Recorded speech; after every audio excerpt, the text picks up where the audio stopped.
BJP को झटका लगता हुआ नजर आ रहा है। कई सीटें बीजेपी हारती हुई नजर आ रही है, चूंकि दावा यह था कि सभी 25 की 25 सीटें जीतेंगे।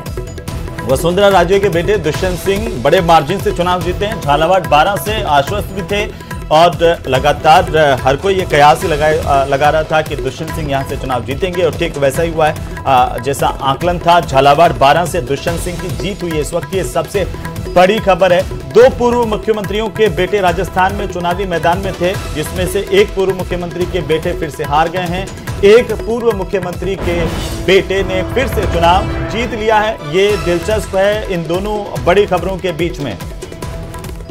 और चित्तौड़गढ़ से बीजेपी के सीपी जोशी ने जीत दर्ज कर ली है। ये बड़ी राहत की खबर बीजेपी के लिए, जहां से पहले हमने बताया दुष्यंत सिंह ने जीत दर्ज की, तो वहीं एक और बड़ी खुशखबरी बीजेपी के लिए, सीपी जोशी ने भी जीत दर्ज कर ली। हालांकि आधिकारिक घोषणा होना अभी बाकी है। बिल्कुल, आधिकारिक घोषणा अभी बाकी है, लेकिन करीब करीब इनकी जीत तय है। सीपी जोशी लगातार बढ़त बनाए हुए थे और यहाँ पर जो है मुकाबला बड़ा दिलचस्प रहा। चित्तौड़गढ़ पर भी सबकी निगाहें थी, क्योंकि hot seat Chittorgarh Bharatiya Janata party के प्रदेशाध्यक्ष और साथ ही साथ मौजूदा सांसद सीपी जोशी एक बार फिर से जीत हासिल कर ली है। बड़ी जानकारी, बड़ी खबर इस वक्त की, चित्तौड़गढ़ से बीजेपी के सीपी जोशी ने जीत हासिल कर ली है। बड़ी खबर इस वक्त की,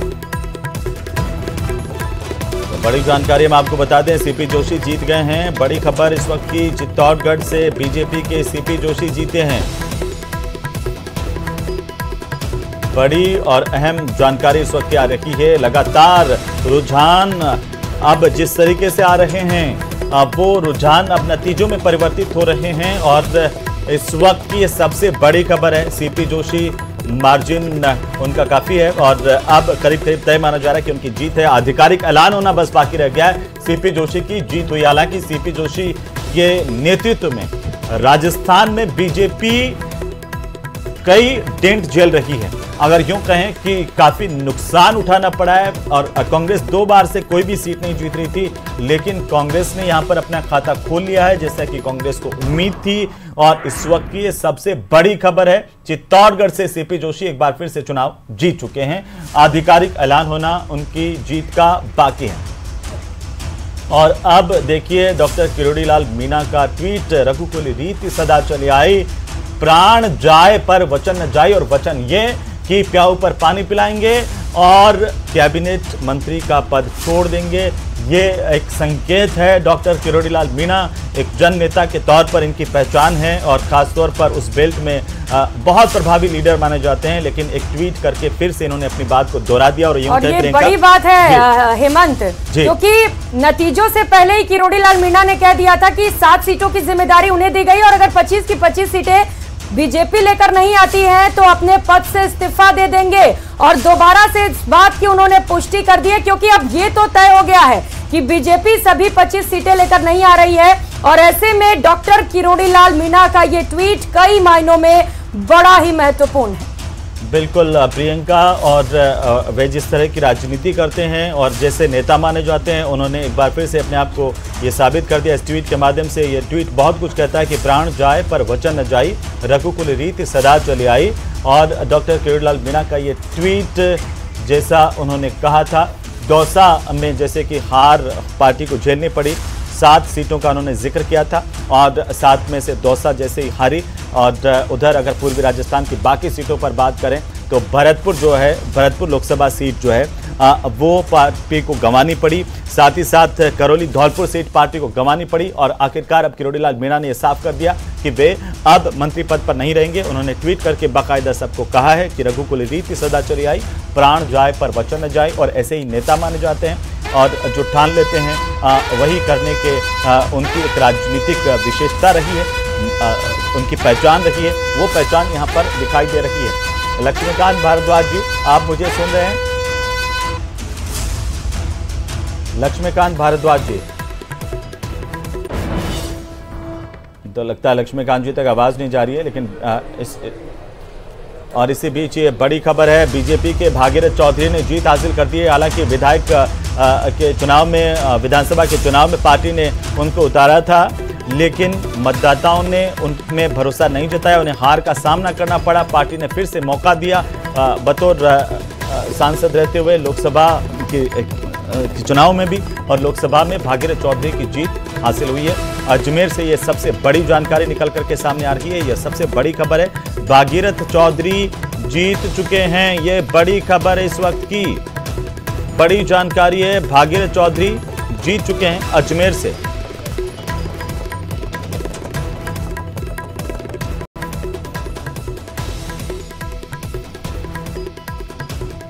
तो ये बड़ी खबर इस वक्त की। तो ये बड़ी जानकारी आपको दे रहा है, बीजेपी के भागीरथ चौधरी की जीत हो चुकी है। लगातार देखिए बीजेपी जो मिशन 25 लेकर के चल रही है वो तो अब दिखता हुआ नजर नहीं आ रहा है, क्योंकि कई ऐसी सीट जहां पर कांग्रेस को भी जीत हासिल होती हुई नजर आ रही है। क्योंकि अगर हम बात कांग्रेस की कर ले तो देखिए पिछले 2 चुनावों में कांग्रेस का खाता नहीं खुला है, इस बार कांग्रेस का खाता खुला है। दौसा सीट की अगर हम बात कर ले, और अभी जो फिलहाल हम आपको जानकारी दे रहे हैं, बीजेपी की तरफ से भागीरथ चौधरी की जीत हो चुकी है। अजमेर वो सीट जो कि दिलचस्प मुकाबला यहां पर, और बीजेपी की तरफ से यहां पर जीत हासिल की गई है। और भी सीटों की हम आपको लगातार अपडेट देते रहेंगे, क्योंकि अगर हम बात कर ले जिस हिसाब से बीजेपी अपने मिशन 25 को लेकर के चल रही थी, लगातार बात की जा रही थी, कई और सीटें हैं उसके बारे में जानकारी देंगे। बाड़मेर सीट की अगर हम बात कर ले, ये सब हॉट सीटें हैं जहां पर दिलचस्प मुकाबला देखने को मिला। और अभी अजमेर से भागीरथ चौधरी की जीत जो है वो बताई जा रही है। इस वक्त की ये बड़ी जानकारी आपको दे रहे हैं, और तमाम गेस्ट पैनल भी हमारे साथ जुड़ा हुआ, उनसे भी हम बातचीत करने की कोशिश करेंगे। इससे पहले हमने आपको दौसा सीट की जो है वो जानकारी दी। दौसा सीट की अगर हम बात कर ले तो देखिए किरोड़ी लाल मीणा की तरफ से ये कहा गया था कि 7 सीटों की जिम्मेदारी जो है वो उनके ऊपर है। लगातार प्रचार प्रसार वो तेज करते हुए नजर आए, लेकिन वहां पर बीजेपी को हार का सामना करना पड़ा। अजमेर सीट की अगर हम बात कर ले तो यहां से देखिए बीजेपी के भागीरथ चौधरी की जो जीत है वो हो गई है। तो कहीं ना कहीं यहां पर जो है बीजेपी जो मिशन 25 टारगेट लेकर के चल रही है वो यहां पर अभी थोड़े ही समय में और रुझान भी सामने आएंगे, वो भी हम आपको अपडेट देंगे। फिलहाल जो जानकारी हम आपको बता रहे हैं, बीजेपी के भागीरथ चौधरी की जो जीत है वो हो चुकी है।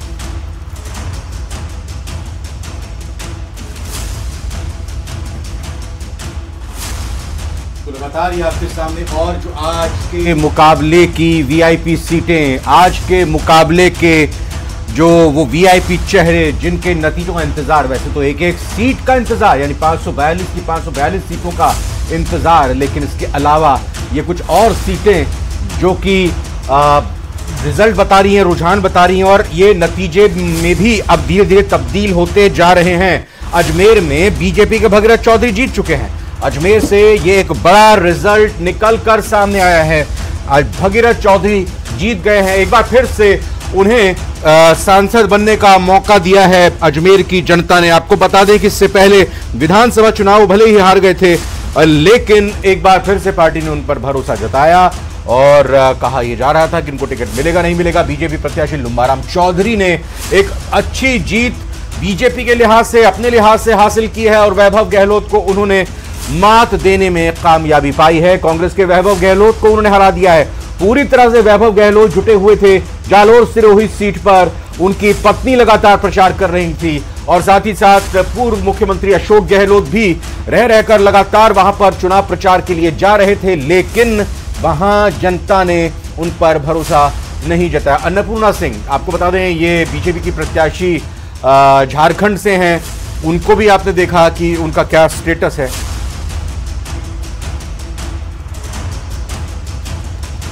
और हमारे साथ जुड़े हुए हैं प्रवक्ता भी, उनसे भी हम बातचीत करेंगे। डॉक्टर प्रदीप चतुर्वेदी, हाँ, हमारे साथ कांग्रेस प्रवक्ता जो है वो जुड़े हुए हैं। प्रदीप जी, ये क्या होता हुआ दिख रहा है? लगातार आपकी तरफ से ये तो कहा गया कि हम सीटें जीतेंगे, यहाँ पर बीजेपी मिशन 25 तो लेकर के चल रही है, लेकिन वहां पर अजमेर सीट की बात कर ले तो यहाँ पर तो बीजेपी की जीत, क्या कुछ कहेंगे? कांग्रेस को यहाँ पर बड़ा झटका। देखिए, इस चुनाव में सबसे बड़ी बात यह है कि 2014-2019 के चुनाव में हमारे पास एक भी सीट नहीं थी। सबसे बड़ी बात यही है कि जो आपने 400 पार का प्रधानमंत्री ने झांसा लोगों को दिया, जिस तरह से बरगलाने का प्रयास किया, राजनीतिक रूप से अपने जो प्रतिबद्धता थी उसको नकारते हुए उन्होंने धर्म समाज को बांटने काम जैसे काम किए, और जिस तरह से मुद्दों से हटकर उन लोगों को भ्रमित करने का प्रयास किया, जात बात मंगलसूत्र की बात करने लगे, आप मीट मांस मछली की बात करने लगे, आपने जिस तरह से मुद्दों को भटकाने का प्रयास किया उससे लोगों का मन खराब हुआ। अब की बार के मतदाताओं ने उनको जिस तरह से उन्हें प्रभावित करने का प्रयास किया, और अब की बार 400 पार इन ऐसे मुद्दों को लेकर के लोग 10 साल में उनको समझ चुके हैं। उनकी विश्वसनीयता, राजनीतिक विश्वसनीयता खत्म हो चुकी है। और जो भी आमतौर पर औसत मतदाता है, जो इनके वादों के भरोसे 2014-2019 में ठगा गया, उन लोगों ने अपना मन बदला है और उन्होंने परिवर्तन के लिए वोट दिया है। आप समझ सकती हैं, पूरे देश में 200 सीटों का जो मामला है वो वहां पर मोदी को नकारा गया है। मोदी ने जिन नए लोगों को दिया, जो उनके विश्वास थे, उनको दिया, उनको लोगों ने नकार दिया, वो चुनाव हार गए।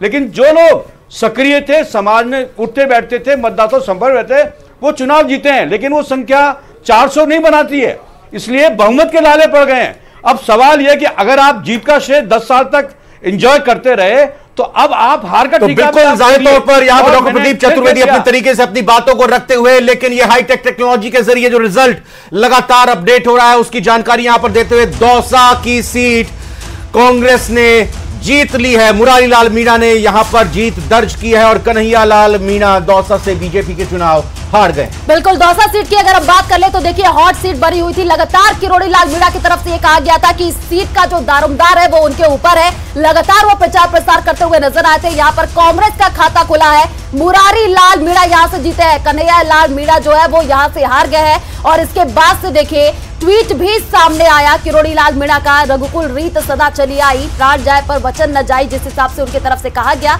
और हमारे साथ गेस्ट भी जुड़े हुए हैं, उनसे भी हम बातचीत करेंगे। इसी ट्वीट पर बात करते हैं। और ये प्राण जाए पर वचन न जाए, मतलब जो वचन दिया था कि एक भी सीट, अगर जो 7 सीटों की जिम्मेदारी दी है, अगर हार जाती है बीजेपी, और दौसा का ही उन्होंने नाम लिया था और वही बीजेपी हार गई है, तो आपको लग रहा है कि वचन नहीं जाएगा और जो वचन रखा था नतीजे आने से पहले किरोड़ी लाल मीणा ने, वो इस्तीफा देंगे? आपको लग रहा है ऐसा, और उनका इस्तीफा मान लिया जाएगा?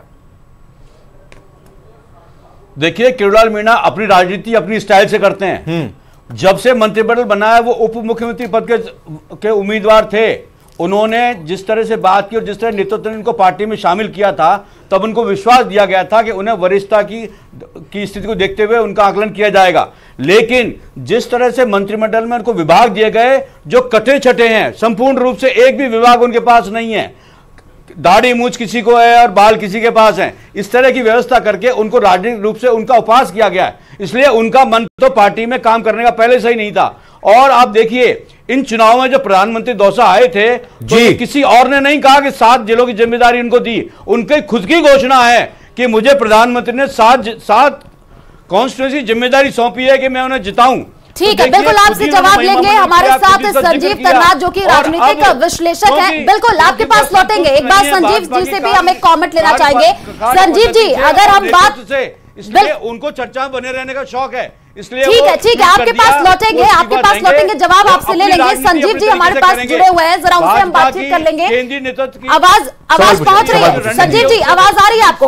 देखिए, यहाँ पर अब दिलचस्प मुकाबला होता हुआ नजर आ रहा है और जो रुझान भी सामने आ रहे हैं। कांग्रेस की अगर हम बात कर ले तो पिछले 2 चुनाव में खाता नहीं खुला, इस बार कांग्रेस का खाता खुला है। अभी क्या लगता है, बीजेपी जो मिशन 25 लेकर के चल रही, वो तो यहाँ पर अब सफल होता हुआ नजर नहीं आ रहा है। अभी तक जो रुझान सामने आ रहे हैं, आप क्या सोचते हैं अभी क्या हो सकता है आने वाले अभी थोड़े टाइम में जब रिजल्ट आएगा?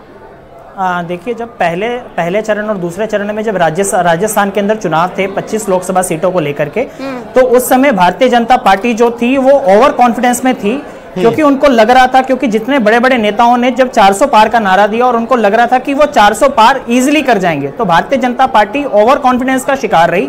और भारतीय जनता पार्टी को जो ये सेटबैक लगा है, उनके लिए बहुत सारे फैक्टर्स हैं। जैसे सबसे बड़ा फैक्टर, बड़ी खबर आ रही है, जयपुर ग्रामीण पर रोचक हो चुका है मुकाबला। जी हां, कांटे का मुकाबला हो गया है। 12 लाख वोटों की गिनती हुई है पूरी जयपुर ग्रामीण सीट पर। राव राजेंद्र एक तरफ है और दूसरी तरफ सुनील चोपड़ा मुकाबले में है। बीजेपी प्रत्याशी फिलहाल आगे चले, लेकिन मुकाबला दिलचस्प हो गया है। 13,906 वोटों से राव राजेंद्र आगे चले। बहुत ही रोचक मुकाबला हो चुका है।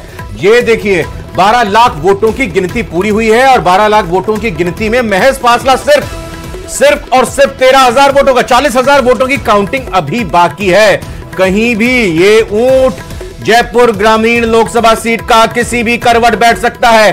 बिल्कुल मत झटिएगा, बिल्कुल कहीं मत जाएगा। यहीं पर एक एक सीट का विश्लेषण, एक एक सीट की जानकारी आपको मिलेगी और जयपुर ग्रामीण पर आपकी नजर है तो इस नजर को बनाकर रखें। 40,000 वोट हैं और 40,000 वोटों की गिनती मान लीजिए ज्यादा से ज्यादा 20 मिनट 15 मिनट के अंदर हो जाएंगी और उसके बाद इसका नतीजा पता चल जाएगा कि जयपुर की ग्रामीण की सीट से किसने बाजी मारी है। फिलहाल 13,000 वोटों से बीजेपी के राव राजेंद्र आगे चल रहे हैं। बिल्कुल, और जयपुर ग्रामीण की हम बात कर रहे हैं, लगातार आपको अपडेट भी दे रहे हैं और हमारे साथ पैनल भी जुड़ा हुआ है। संजीव तन्नाथ जी हमारे साथ जुड़े हुए हैं। संजीव जी, अभी जो हम मुकाबला बता रहे हैं जयपुर ग्रामीण की, यहां से अगर हम बात कर ले तो देखिए अनिल चोपड़ा जो कि सुबह ही जो तस्वीरें निकल करके सामने आई थी, पहुंचे थे वहां पर, कहते हुए नजर आ रहे थे कि हम जीत हासिल करेंगे, लेकिन यहां पर अब बीजेपी की तरफ से राव राजेंद्र सिंह आगे चल रहे हैं और थोड़ी ही समय का इंतजार है जब नतीजे होंगे। आप क्या कहेंगे? अभी कर्नल राज्यवर्धन राठौड़ की सीट है ये, वो हुआ करते थे सांसद, आप जानते होंगे।